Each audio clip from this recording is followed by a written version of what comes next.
お盆に最高の夏旅。日本一高いホテルで涼しく過ごし、日本一高い温泉で温まる。日本一の米の産地でうまい米を仕入れてミシュランの料理をいただく。里山で採れた野菜が中心だが、健康的なだけではなく味も絶品。日本一の米から作られる最高の日本酒。平均標高1400メートルを超える天空の回廊ヴィーナスライン。雄大なパノラマが広がる一生に一度は行きたい絶景。今回日本一をテーマに最高の夏を巡ってきました。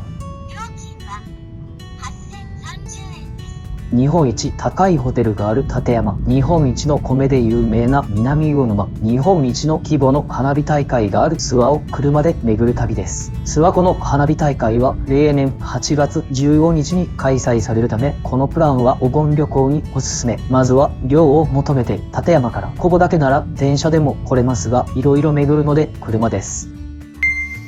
目的地は標高2450メートルの位置にあるホテル立山。自然保護の観点からマイカーでの乗り入れは禁止されており、アクセスはケーブルカーとバスです。立山駅で乗車券を購入します。乗車券は往復で7380円。ケーブルカーは乗車時間が指定されています。ちょっと時間があるので買い物を済ませておきます。登山経験のある方ならわかると思いますが、山の上は物価が高い。ホテル立山の周辺も物価が高いので、飲み物などを地上で仕入れておきます。磯島商事という売店で軽食や飲料を購入できます。立山で日本酒の立山を飲むのもありです。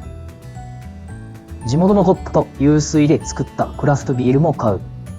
余談ですが、立山山頂の宿が取れなかった場合でも立山駅に泊まれる場所があります。2022年にできたロコモーションカフェ&ベッドです。日帰りで立山に向かうならあり。本題に戻ってケーブルカーへ乗車するため立山駅に入ります。駅構内にはアルテンという食事処があり、うどんやそば、カレーなどが提供されています。昼飯時に到着した場合は食べておいた方がコスパがいいです。なぜなら立山山頂の食事処で食べると 1.5 倍ぐらいの価格になります。ケーブルカー内のいい席を取ろうと早めに並ぶ人が多い。チケットはピッとリーダーで読み込む方式なのでスムーズに改札できます。この奥がケーブルカー乗り場。立山駅と標高977メートルの美女ダイヤを所要時間7分で結んでおり、1954年から運転し続けています。2つの車両がケーブルで連結され、お互いを巻き上げながら昇降する鶴瓶方式により、最大斜度29度という急勾配を克服しています。かつては黒部ダム建設用の資材を運んでいたため荷台がついています。なお、定員駅いっぱいに詰め込むため早めに乗らないと座れないことがあります。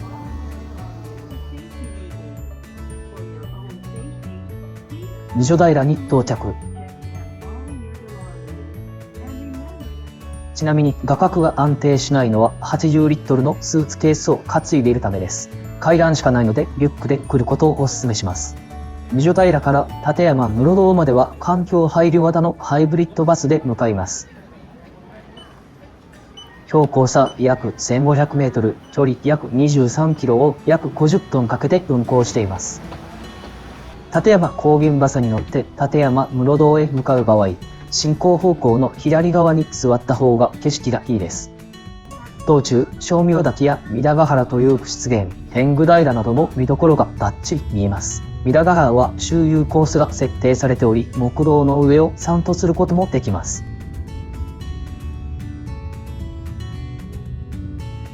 もうすぐ立山室堂に着きます。標高約2400メートルの地点になると夏でも溶けない雪が残っています。気温は真夏にもかかわらず17度、地上は35度という猛暑の中、まるで春か秋かのような涼しい環境です。逆に半袖1枚とか薄着で来ると寒いです。立山室堂に到着。室堂とはかつて修験者が宿泊したり祈祷したりする堂のことを指します。その名残として立山室堂と名付けられましたが、現在はまるで観光地。郵便局もあり手紙も出せます。通常この標高だと物流の手段がヘリコプターなどに限定されるため、あんまり快適な環境ではないです。立山は特殊で黒部ダム建設に必要な資材を運搬するインフラが整備されていました。それを流用して黒部立山アルペンルートが作られ、便利に人や物資を運べています。本日はホテル立山に宿泊します。1972年に開業し、2026年9月末をもって閉館します。古いホテルのため耐震に懸念が出てきて、基礎から作り直すことになると伺いました。市販されているミネラルウォーターを使用した大浴場があったりと、かなりいいホテルだっただけに残念です。ちなみに経営は立山黒部観光から星野リゾートに移るようです。新しく生まれ変わったら必ず泊まりに行きます。ホテル立山の館内の様子は別動画にまとめています。小腹が空いたので軽食をいただきます。立山室堂内にある立山そばという立ち食いそばです。立山駅の飲食店と比べて割高ですが、この涼しい環境で食べるそばもいいものです。電子化が進んでいて、クレジットカードや電子マネーが使えます。許可いただいて妻と私で一杯のそばをシェアします。晩ご飯の時間が近づいているので食べ過ぎないようにです。ホタルイカの天ぷらそばですが、妻はご満悦。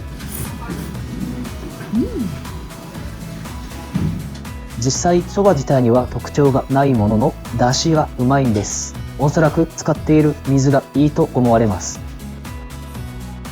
これから温泉に行きます。立山の道の屋上から外に出ると、ちょっとした観光地になっています。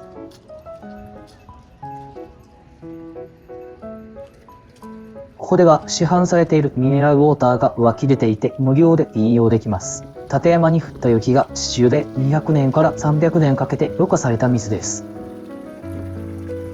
せこい目線だとこんな感じに見えます。ホテル立山の内装は綺麗ですが、外装は傷んでいます。冬季と夏季の温度差でやられるようです。立山小山の方面ですが、あいにくと曇り空で見通しが悪い。三栗ヶ池方面に行くと地獄谷があり、その地獄谷から引いた温泉に入れます。舗装路を10分ぐらい歩けば到着するので、登山装備は不要です。観光客と登山客が入り混じるちょっと特殊な場所です。目の前に見えるのは三栗ヶ池、火山活動によってできた火山湖で、立山連峰で最大の湖です。木道が整備され、歩いて一周することもできます。晴れていればエメラルドブルーの絶景が拝めるため、写真映えスポットとしても有名。野生動物の水場にもなっているため、天然記念物のライチョウなどの姿も見かけます。松明をつついている鳥もいました。三栗ヶ池の奥に見える建物が目的地の温泉です。日本一標高の高い温泉宿として知られており、日帰り入浴のほか宿泊も可能です。1957年8月に開業以来、多くの観光客と登山客に利用されています。個室プランもあって2名1室で 1.5 万から2万円と比較的リーズナブル。人気が高く、宿泊はかなり事前に申し込まないと難しいです。宿泊すれば温泉に無料で入り放題なのが人気のポイントみたいです。ちなみに泉質は硫黄泉。三栗ヶ池温泉のすぐ横にある地獄谷から直接温泉を引いています。日帰り入浴する場合の料金は大人1100円です。バスタオル類は有料なので持って行った方がいいです。フロントで料金を支払います。現在はクレジットカードでの支払いにも対応しており、現金不要です。三栗ヶ池温泉のコースターが記念としてもらえます。ここは食堂ですが、宿泊者だけでなく日帰り利用も可能です。この奥に温泉があります。pH 2.3 の硫黄泉で源泉かけ流し。私の中でベスト温泉です。食堂メニューも少し見ておきます。麺類だけでなくご飯物のメニューが充実しているのがいい。お酒も富山の地酒が中心です。もちろん普通のビールもあります。こちらは喫茶店。ピザやケーキなどの軽食がいただけます。ホテル立山が閉業したら、その宿泊客がこちらに流れて激混みすると思います。ホテル立山に戻って晩ご飯、富山の山の幸と海の幸をふんだんに使用した料理です。標高2400メートルの場所でこんなに豪華な食事をいただけるのはありえないです。そしてなんとバーもあります。おそらく日本一高いところにある本格的なバーです。オリジナルカクテルもあります。ドリンクの料金も1200円からとリーズナブルでした。黒部立山アルペンルートの物流のおかげです。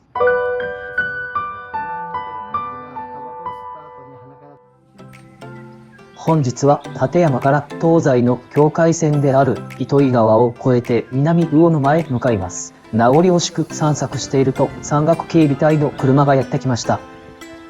熊が出たようです。こんなに標高が高いところにも熊が住んでいるんですね。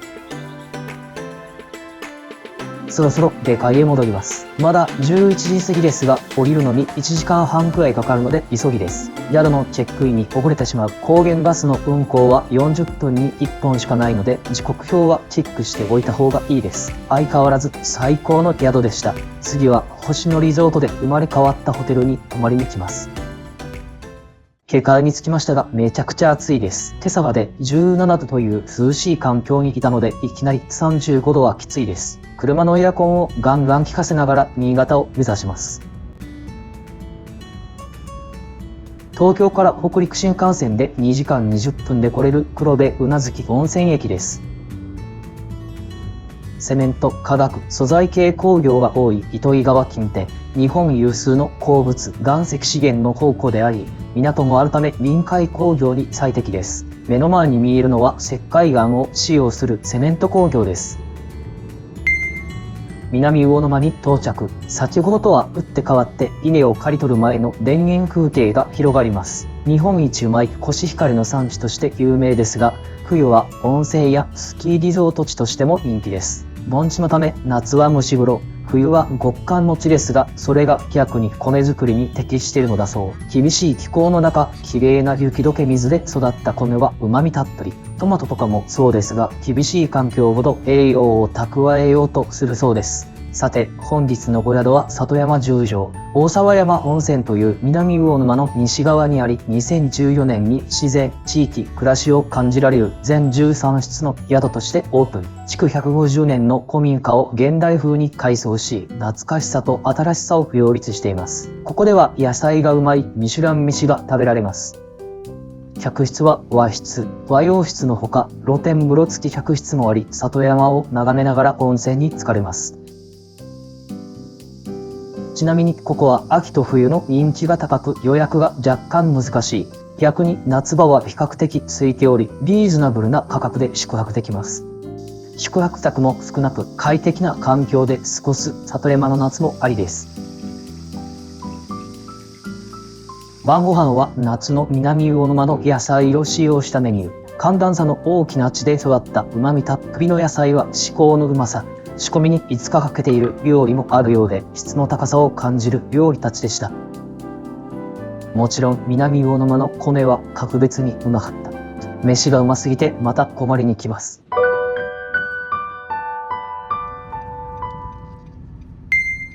さて本日は諏訪湖の花火大会へ向かいますが、その前に南魚沼の名物を仕入れます。道の駅南魚沼では米はもちろん南魚沼産の天然食材を調達できます。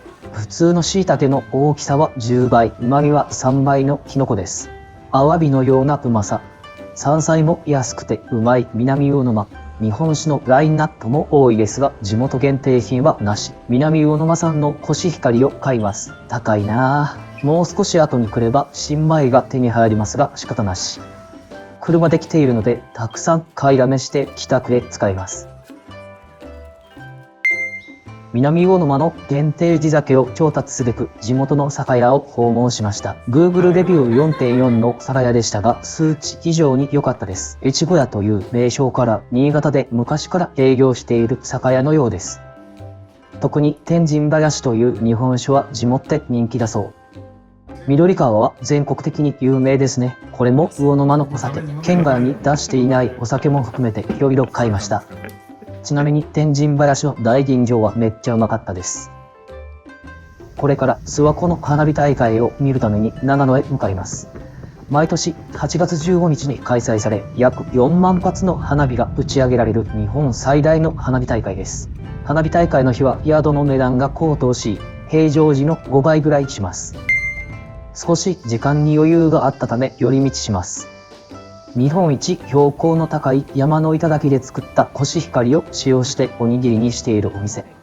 米自体も販売されており、ネットで買うよりも安かったです。少し進むと野沢温泉があります。野沢菜の発祥地ですね。野沢温泉村の建明寺に京都から伝わった株系の菜っ葉が持ち込まれたのが始まりだそうです。ここは道の駅ですが、長野と新潟のいいところ取りをしたラインナップが揃っています。日本酒も長野と新潟の名酒が揃っている。味噌も長野のいい生味噌が販売されています。手作りのおからが無料で提供されていました。自宅でおからバーグを作ろう。妻が野沢菜を追加しておからも2人分です。1160円のお会計にしてはもらいすぎな気もします。景色が変わって、ここは豊田飯山、長野市の北東エリアです。日本有数の豪雪地帯であり、千曲川の扇状地で果樹栽培が有名です。寺院数が多く、桜、アジサイなどの花の栽培でも知られています。松本市を南下し、諏訪へ着きました。右へ寄れと指示がありましたが、花火大会の影響で諏訪湖サービスエリアが閉鎖されています。花火大会を諏訪湖サービスエリアから鑑賞する人が多く、例年ひどい混雑状態になっていたそう。行政がしびれを切らして閉鎖に踏み切ったようです。ということで、諏訪インターチェンジで高速を起こります。毎年約50万人の来場者が訪れる日本一の花火大会とあって、インターチェンジから渋滞しています。関西から富山、新潟、諏訪の高速料金は合計で約 1.7 万円もしました。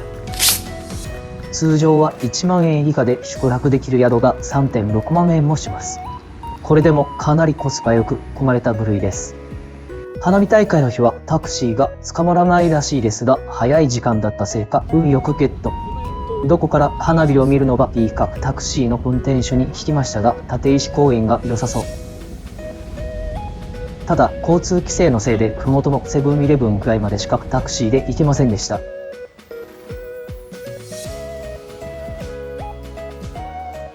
花火鑑賞の客向けに駐車場を開放していますが、4500円もします。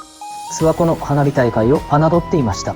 本当にやばいです。セブンイレブンから立石公園までは約 2km。ただし、立石公園は山の上、平地ではなく軽い山登りになるためかなりしんどいです。諏訪湖は見えてきました。道中、小学校の土地を利用した事前予約制の有料駐車場あり、知っている人御用達って感じですね。ネットで調べてみましたが、簡単には見つかりませんでした。ここからさらに登っていきます。立石公園は標高900メートルの高台にあり、諏訪湖全体を見渡せます。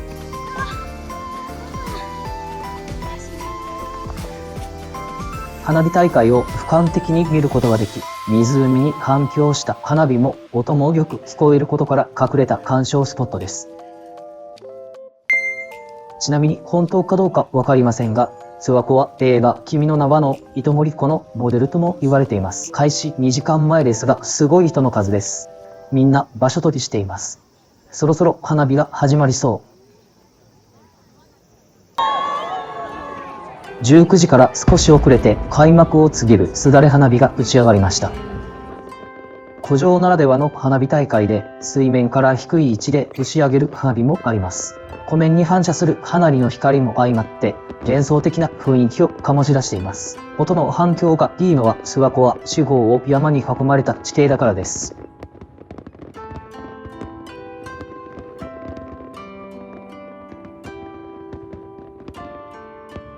今でこそ全国的に有名な諏訪湖の花火大会ですが、始まりは戦後間もない1949年8月15日。戦後の混乱が続く中で明るい未来への希望と復興の願いを込めて市民の手で終戦記念日に開催されました。初回は納涼諏訪湖花火大会という名称で5万人の人々が集まったそうです。その後、大会は年々規模を拡大し、やがて日本でも有数の大規模な花火大会へと成長しました。当初は1時間ちょっとだった花火大会の開催時間も今では約2時間。スターマインやナイアガラなどの特殊な花火も打ち上げられています。約4万発の花火を2時間に詰め込んでいるので、ひっきりなしに花火が上がっています。花火を上げすぎて空気が煙っています。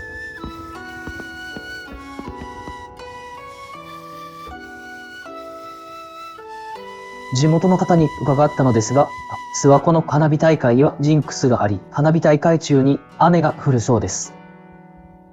今回の花火大会中は降らなかったですが、終了後に降り始めました。勝手な推測ですが、花火の煙が雨粒の核になって雨を降らしているのではなかろうか。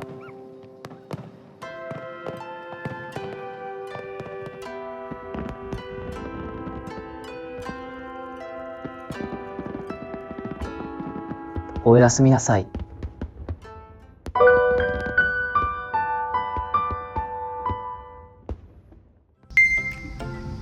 本日は最終日、鶴屋で買い物をしてからヴィーナスラインで観光、長野のそばを食べて帰宅します。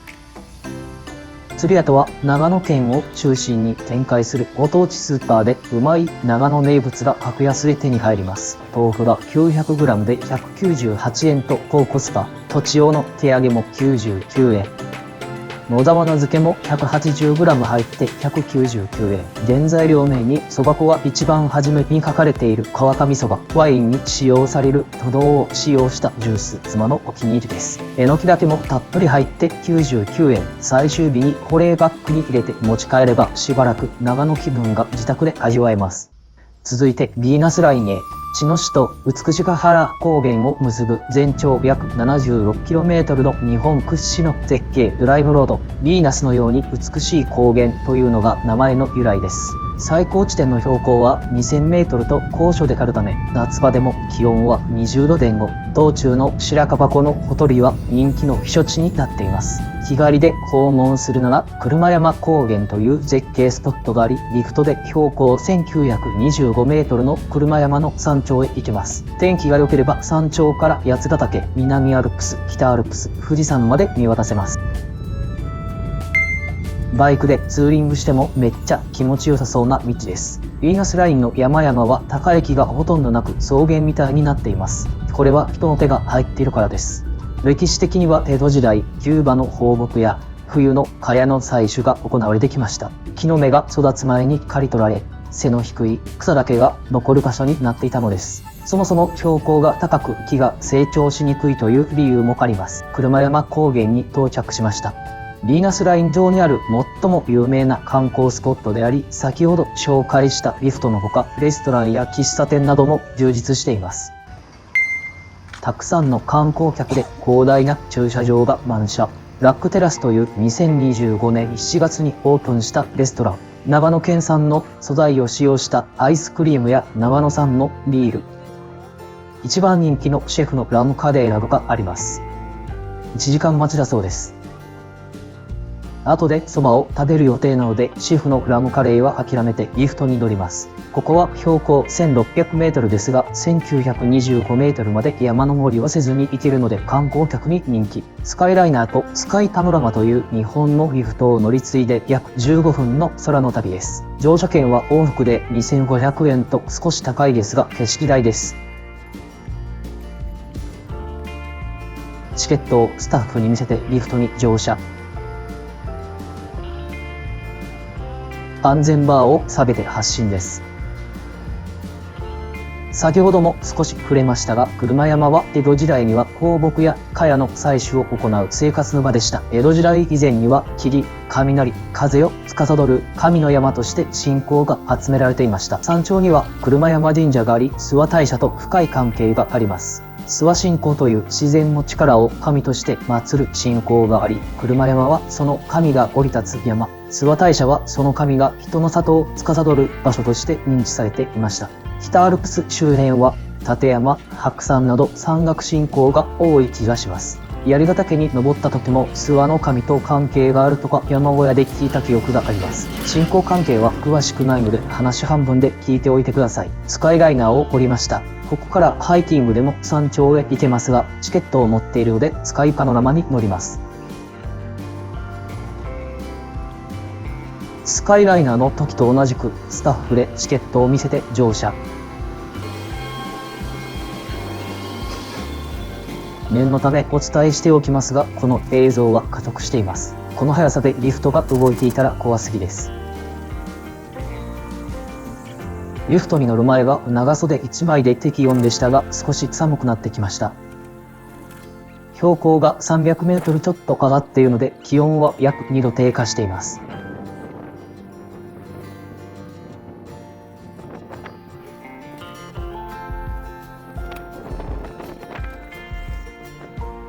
まだ山頂にはついていませんが、抜群の景色ですね。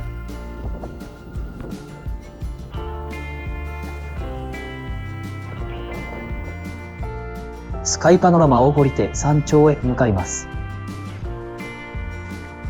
奥に丸っぽい物体が見えますが、あそこが山頂。ここからは歩きですが、道はきれいに舗装されているので、スニーカーでも全然 OK です。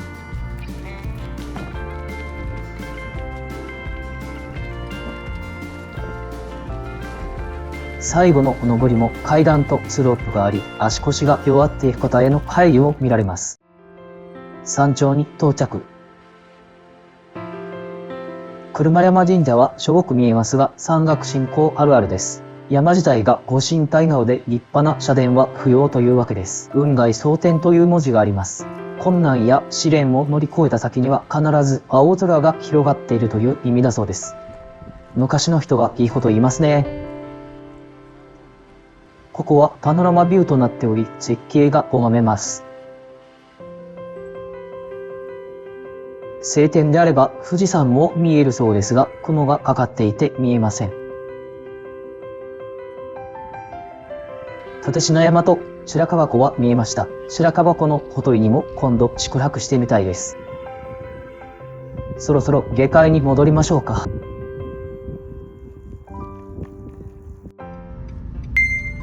蕎麦を食べます。先ほど訪問した鶴屋千野店のすぐ横にある蕎麦屋です。地元八ヶ岳山麓信州産の蕎麦粉を使用し、香りや喉越しがいい蕎麦屋。地元民はもちろん観光客にもよく知られた蕎麦屋ですが、地元の野菜を使った料理なども提供しているため、長野県のものを食べたい人にとってはうってつけ。店内は落ち着いた雰囲気で個室も完備されています。